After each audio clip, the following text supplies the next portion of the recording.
Hai, saya Dr. Ali MD.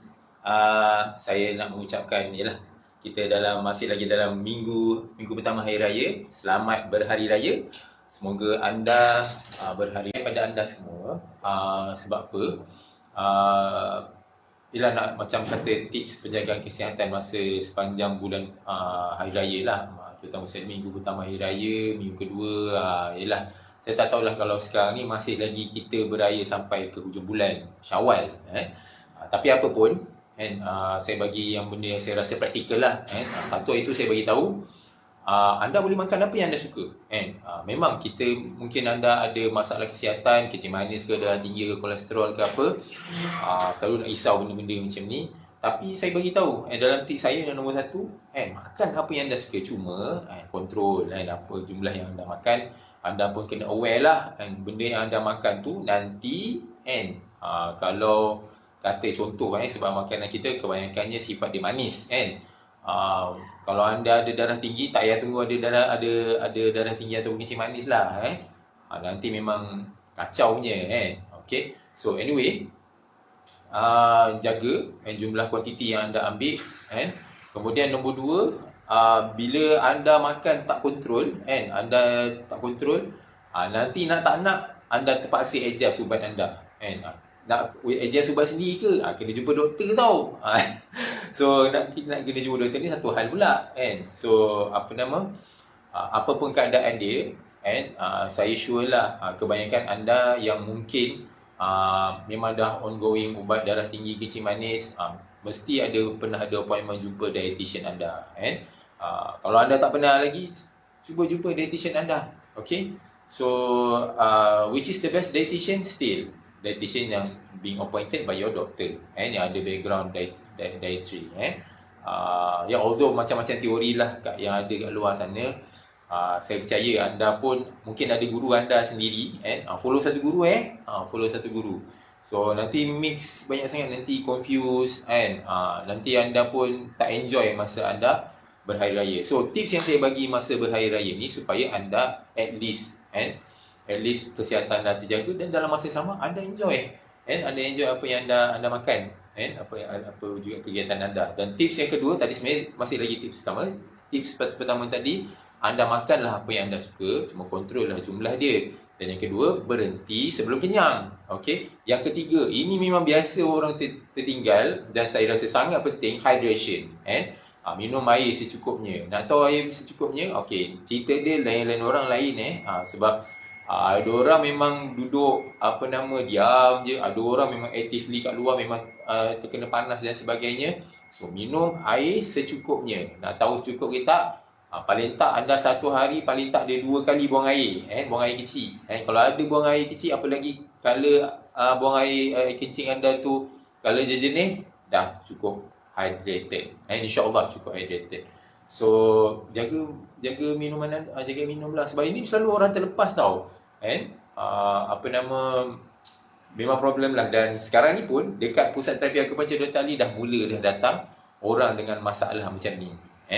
Kenapa tak jadi masa bulan puasa Bulan puasa kan tak boleh minum so cerita dia perhaps kebanyakan kita dah mula sedar minum bahkan tak sedar pun masa berbuka tu minum air punya banyak so cerita dia masalah hydration masa bulan puasa. InsyaAllah lah saya rasa orang boleh faham macam mana. Dan kebanyakan kita lazimnya perbuatan dia bila berbuka tu minum air memang banyak okey, aktiviti dia pun menurun dan berbagai faktor dan lain so dia hydration wise dia masih terkawal dengan baik. So lepas bulan puasa masa hari raya orang masih lagi terlepas pandang pasal minum air ni so okey, minum air ni yes, sebaiknya minum air biasa minum air putih bukan white water bukan kata nak take O boleh, coffee O saya tak galakkan tapi silakan tapi memang banyak minuman manis lah so boleh ke bilas dengan air yang banyak? No, tak sama anda minum air putih dengan anda minum air manis yang banyak, lepas tu cuba nak bilas dengan air biasa, air putih, tak sama tak sama dia punya sifat dia. Tengok sendiri pada air kencing lah kan.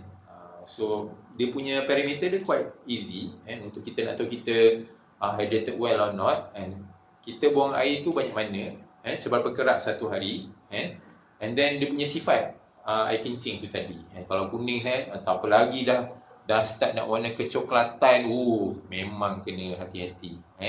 So apa yang topik dia hari ni, kalau tak jaga baik boleh buat maut. Yes, dengan musim panas yang ada sekarang ni, ada orang dah kena stroke harbor.